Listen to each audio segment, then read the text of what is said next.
This is the VOA Special English Economics Report.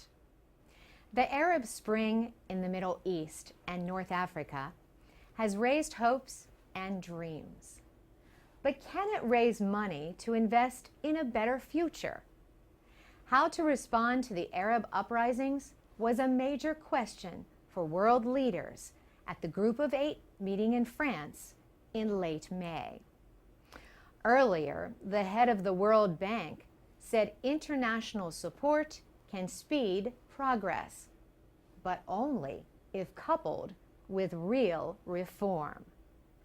President Obama discussed American development plans in his Middle East policy speech on May 19th. He said, "The goal must be a model in which protectionism gives way to openness. The reins of commerce pass from the few to the many, and the economy generates jobs for the young. America's support for democracy will therefore be based on ensuring financial stability, promoting reform, and integrating competitive markets with each other and the global economy.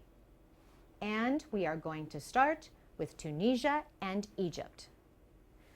Democracy protests in those two countries forced out their presidents early this year.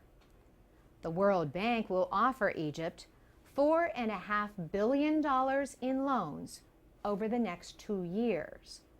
The money would be part of a plan with the International Monetary Fund to help control Egypt's budget deficit. The goal is to improve the country's credit rating in order to ease the concerns of investors and reduce borrowing costs. About $2 billion in loans would be linked to progress in government reforms.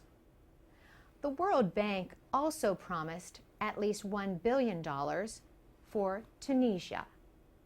20 years ago, the European Bank of Reconstruction and Development was created to help former communist countries after the fall of the Soviet Union. Now, that bank could invest up to $3.5 billion in the Middle East and North Africa. About 400 million people live in those two areas. A majority are under the age of 30. The anger of the many educated but unemployed young people has been a driving force in the Arab Spring movement.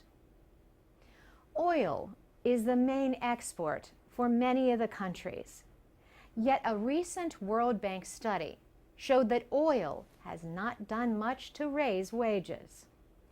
Income growth continues to fall behind East Asia and South America. Private investment has been limited largely to the oil industry. There are some efforts to change that. In March, Secretary of State Hillary Clinton promised $2 billion through a government agency known as OPIC, the Overseas Private Investment Corporation. For VOA Special English, I'm Carolyn Presutti.